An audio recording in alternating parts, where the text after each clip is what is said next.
You're welcome to another edition of Nigerian football stories. Of course, on your 3M Sports channel, your favorite channel for Nigerian football stories.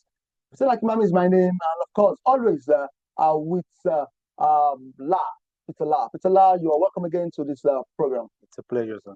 Well, of course, we don't have much this weekend. Of course, we saw the MPFL Adibes together. We saw what happened. Of course, we're talking about that today, and also what happened in Ibadan.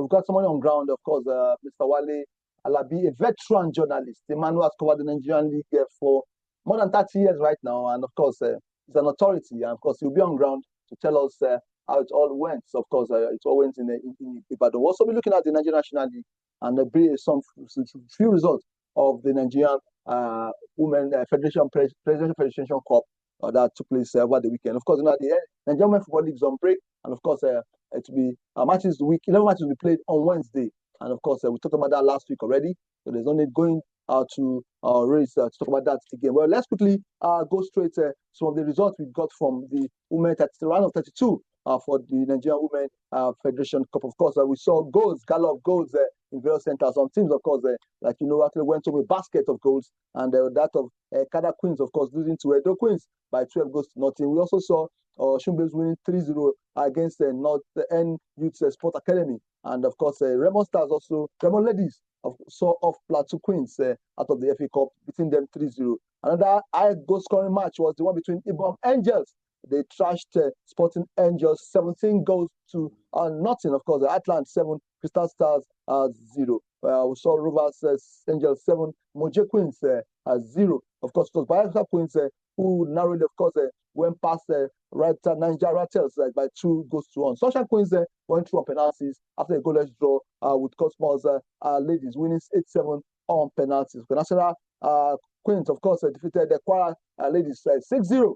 And of course, it was Robo beating Immaculate Treasures. So other matches, of course, have been played. And like I said, the Nigerian Women Football League is actually on break. And of course, the matches we played on Wednesday. The round of 13 we play on Wednesday. We have just 4 matches to go. And I tell you, all the clubs in the Nigerian Women Football League are tightening up their belts to ensure that those at the top to make the Super Six, while those at the bottom want to start the relegation. Remember that the Benue Queens just got their first point in 10 matches just last week. There's still up for them to escape relegation than doing the last 4 matches. Moving quickly now to the Nigerian National League, the second tier of the Nigerian league, of course, where, of course, it's always very tough there because you have to struggle to get promotion to the Premier League and also try to avoid relegation, not going back down to NLO, the lower rank of the league. Of course, before we go to the results that we saw over the weekend, let's let you know that the Nigerian National League Owners and Managers Association, NACOMA, of course, led by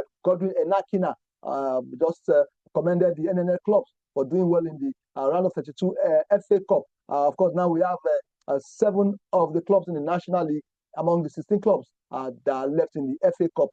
Godwin Enakina, also a football administrator of note, of course, commended them that yes, they've done well, and he's still saying that he hopes to see one of them win the Federation Cup. The Federation Cup is a tournament where small teams, of course, see off big names. And we in the NNL we have clubs like Beyond Limit still in the race, Inter Lagos still there, also in the race. Abakaliki United also are still in the race. Solution FC, Osun United, Wiki and Warrior Wolves are also still in the race. Remember that 3SC is the club that has won most of the Federation Cup title. They've won it 8 times, and of course they were disqualified when they fielded a player that was not eligible to play, and that's by making Warriors to walk through to the next round. Of course, Warriors want to prove that yes, they deserved to go through, walking over 3SC. Then let's look at the results of the Nigerian National League. Of course, in Group A, 1472 played a goalless draw with Dakada. Edel defeated Igbajo 2-1. Smart FC, that's talking about the Nigerian National League right now. Group A, you can see that on your screen. Group B, you see defeated Golden Akpabio 2-1. Gateway played a goalless draw with ABS. Solution FC, Solution played a 1-1 draw with Osun. Osun actually are working so hard to ensure that they turn the table. They displace Kukun Khalifa at the top. They now have 22 points, of course, to play the draw away. Sporting also won their match 1-0 against Rovers, while Queen Khalifa and Madiba match will be played today. So far, of course, Queen Khalifa at the top of the table with 25 points from the number of matches they have played. In Group C, we see that Sokoto, of course, they played a goalless draw with Wiki, and sorry, they played a goalless draw with Wiki. Of course, Savannah defeated Jets 3-1, Gombe 3, Jigawa 0, and of course, Wiki are topping the table. That was in Group C. Sorry, Group C. Wiki are topping the table with 14 points, and in Group D, Doma FC defeated Sporting 3-2-0. We saw Kebi beating Yobe 2-1. Thank God, of course, the match took place after the accident, and thank God that there was no life lost. Basira and Kada Warriors match will be played today in Lafia. And Doma topping that group group D at the moment. So those Kaduna fans, of course, are praying that Kada will turn the table the second round and possibly get us a club in the Premier League here in Kaduna. Well, let's now quickly move on to the Nigerian National Premier League. Of course, it was action. The league is coming to an end. The league, of course, the week 32 matches were played. As it is right now, the teams at the bottom are struggling to see how they can escape relegation, while those at the top are seeing how they can, of course, come second or third to pick a continental ticket. The way it is already, it's like Remo, of course, are sure to pick the ticket to come first time around, except if they flop in their last remaining 8 matches. Let's look at the results we had in week 32 of the Nigerian Premier League over the weekend. And of course, we want to talk about some things that happened in Kaduna and Ibadan. Of course, we have, like I said, Mr. Wale Alabi is on ground, a veteran journalist, to give us to tell us what happened in that match, and of course, talk about the Premier League as it is at the moment. Let's have the results of the 32 matches. We have 3SC, home 0, Ikorodu 0. Enyimba defeated Abia Warriors 2-1. While of course it was Katsina United that played a 1-1 draw with Bayelsa. Lobi won, Sunshine won. Bonasa United also defeated Aqua 2-0, and in Kaduna it was Tornadoes 2, El Kanemi 0, Plateau 0, Kwara 0. Rivers United defeated Remo, of course, reducing the gap between the two of them by defeated Remo 1-0, and of course Rangers and Benin Insurance played the goalless draw. It was Atlant 2, Pillars 0. Coach Amenike, of course, is so happy. Well, before we join Mr. Wale Alabi, we saw the match between Tornadoes and El Kanemi 1-0 towards the end, and that penalty. It was a controversial moment. Looking at the fact that Tornadoes were winning first in the first leg and first half with 1-0, and then the referee, just like we all saw yesterday, it was a very controversial penalty that was awarded by the referee, and so many issues were being ravaged around, being given that penalty shootout. But if you look at it, this is what we've been calling for, looking at the fact that the Premier League referees are doing well, not disputing that fact, but we really want them to checkmate and see before giving verdict to whatever action that has been taken. That's why the issue of VAR is coming in. That's where we're talking about VAR. So, but looking at the fact that he awarded the penalty, he has the linesman to call him for a review. We didn't see him going to the linesman. He just pointed directly to the penalty spot, and just like we saw yesterday, the home crowd fans and everybody was just chanting, and they were not just okay with what the referee. And looking at the fact that again he had to give a penalty again to Niger Tornadoes again at the extra time. I think he has to do that to just make it clear that yes, he was not biased. And of course, well, let's quickly join Mr. Wale Alabi. Like I said, one of those people who actually brought us into journalism way back here in Kaduna. Of course, a veteran journalist. He made me to also fall in love with Nigerian, and he has been there. He's still there, and of course, we're actually learning from him. Mr. Wale Alabi, you are welcome to our Nigerian League stories on 3M Sports Channel. Good morning, sir. Good morning, Vincent, and good morning, Samuel. How are you? Yeah, that's Mr. Samuel. Emmanuel. How are you both? How are you doing? I hope you are fine. We're fine. And can you hear me? Yes, we can hear you. We can hear you. Hello? We can hear you. Okay, sir, good morning. Good morning. Okay. Good morning, sir. Good morning. Yeah, we can hear you. We can hear you. So, well, we've missed you so much here. Okay. You're doing great in Ibadan, and of course, looking at the league, you're somebody who has followed the league for so many years, and I know you can say a lot about how it was in the past and how it is right now, and the things that we need to do to make it better, which is the reason why, of course, this channel was actually created. Well, before we go into all that, with 32 matches were played, a lot of people were saying, okay, 3SC, for them to be sure of getting a continental ticket, they must beat Ikorodu in Ibadan. And of course, a lot of people actually put eyes on that particular match, and of course, in their goalless. But a lot happened in that match. We saw the clips. We're playing the clips right now of buses being vandalized, attacks. And before that, then last 2 weeks, we saw Tornadoes having issues with 3SC, where Dosu was actually was said to have been punched, and some people said the his mouth was red oil. Some said it was blood. So and those who guys who supported 3SC that period are now backing up and saying, okay, they had known the actually left 3SC to be on their own. Now they are saying that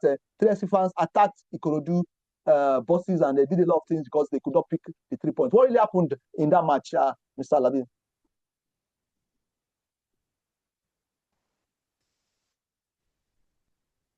Hello, sir. The match itself. Hello, can you hear me? Yes, we can hear you now. Eh? Yes, we can hear you. I said the match on the pitch. The match on the pitch was brilliant. It was a good testament for Nigerian Football League. Ikorodu City FC did as much as possible to, in fact, they dominated the game. First half, they were in charge throughout, and they really put Shooting Stars on the back foot most of the time. Second half, they stepped down on their game a little bit, and then when they stepped down, of course, to defend what they had, and at that time, Shooting Stars came out very well, but they now had. Second half was actually balanced between the two sides, and at the end of it, it ended goalless. But now, what happened at the end of the game is an ugly thing for Nigerian football, and it's not a good thing because I was there till even the last people left in the stadium. I left the stadium after 9 because normal.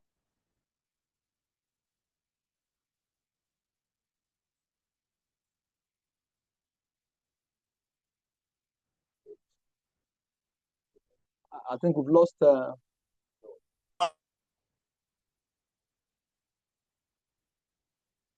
We can't hear you. Okay.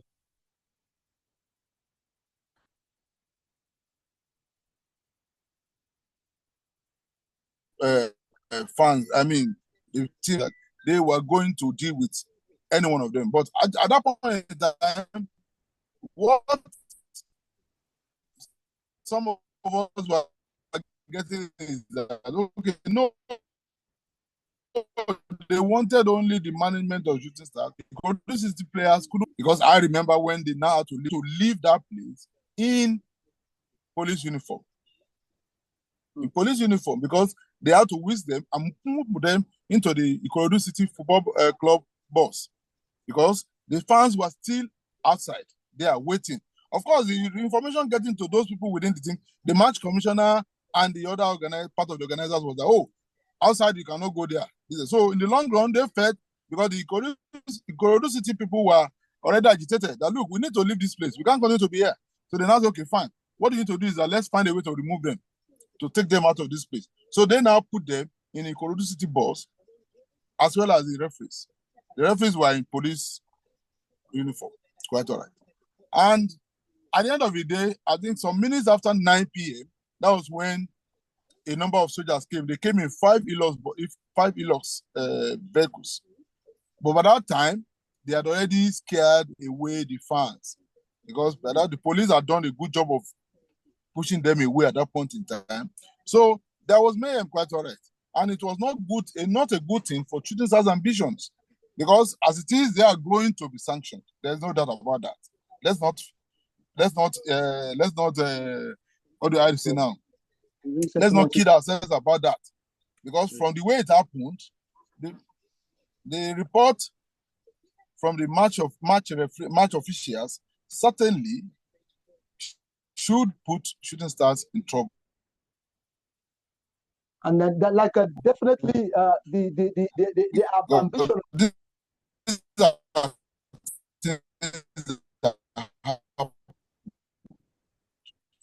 It's not as if it didn't happen. Nobody can say it was manufactured. See wire. Simple.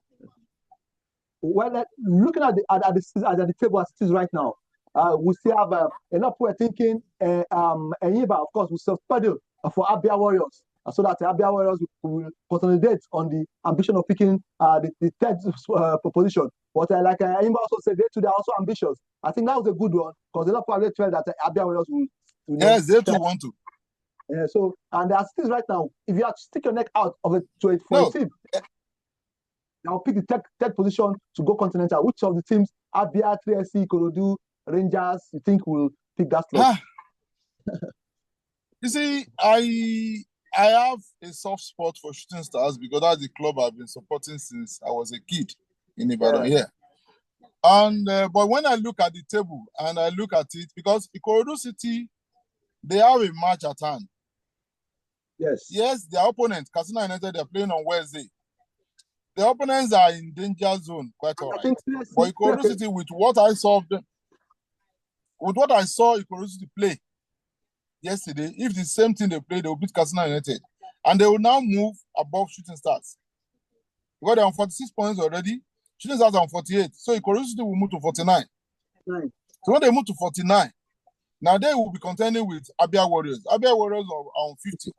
Now, I've watched Abia Warriors once.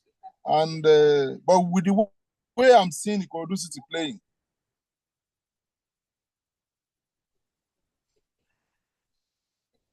I think Ikorodu City are likely to be the one.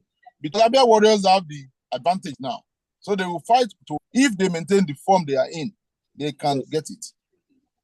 And like for me, on the other side, the way Remo is stopping, and the two private teams in the league, Remo and Ikorodu, I've always been a supporter of a private club ownership, and it will be fun to see two private clubs representing Nigeria in the continent next year. So that's where the sentiment of Ikorodu is actually coming from me.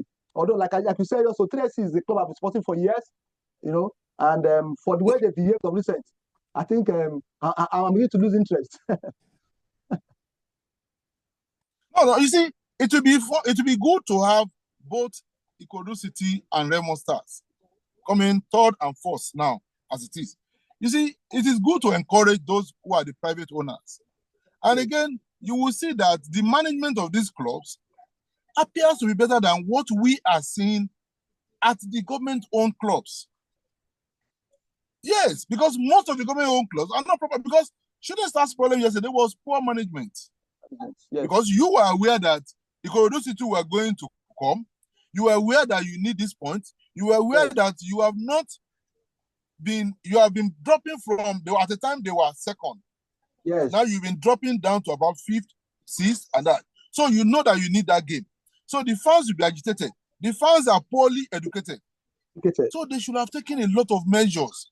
Yes, they said that the referee, a woman, one from Layo, from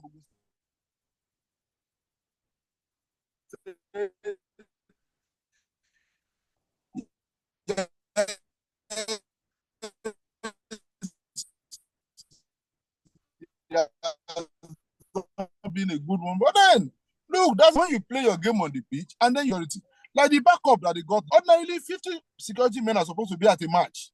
Yes. Now, 50, yeah, probably they had 50. But when you notice that they always put on standby, that if there's a problem, they'll call them. So once that problem was there, and you know the implications, then that's when you call for the backup, no matter what it's going to cost you. Because right now, it's going to cost them close to about 3 or 4 or 5 or 6 million naira to pay fines. And if they don't get points deduction. Yeah. So these are things. So, but when you look at Remo Stars, I've been to Ikene, I've watched the way they organize themselves. Look at Ikorodu City. Yes, they've just come up, but they have been doing well in terms of organization of themselves. And that is one thing that you have to give to them. So you see serious-minded people. So if it's going to be Remo Stars and Ikorodu City that will represent us next season, fine, no problem. You see, one would have loved teams like Enyimba, Rangers, Shooting Stars, because of the experience, exposure, and tradition. Yes. But if they cannot manage it very well, why won't we have those who can do it? And we need to encourage privately owned clubs too, because it is when they go out that the owners will be very, very confident that, look, I can put more of my money to make more money. If you look at what is there in Ikene with what Remo Stars management, the owner has done in terms of facilities put in place, even clubs that have been long-standing, they don't have it. They don't have that. They've had the money because to be able to when you talk of Rangers, you talk of shooting stars, you talk of what are the facilities they are as good as that? They can't even play Continental there next season. You must put in place good infrastructure. The problem is all the money that these clubs are making are not really being put in place to build up a structure, because those funds don't supposedly come directly to the club account. That's the problem with government clubs. It goes to the pocket of some government officials. Yes, I can say that anyway. And if that's why there's need for the league board to have control to ensure that money in football circulates within its system for they call it financial sustainability. You see, I agree with you. I agree with you totally. But I blame the league organizers and the public generally, because you need to put in place. Why do we have FFP in Europe? Why do we have those regulations? They monitor what you do. All these clubs, what they claim, you are into auditing. Do they audit their accounts? Do they audit their accounts? I'll talk about this with you next week. What do they come up with?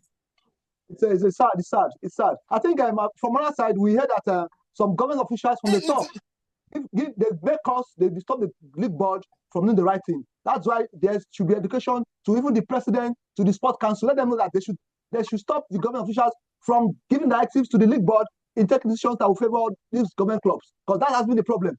Some of the league boards wants to work, LNO, LNL, MPFL, but the government officials you see because of the corruption that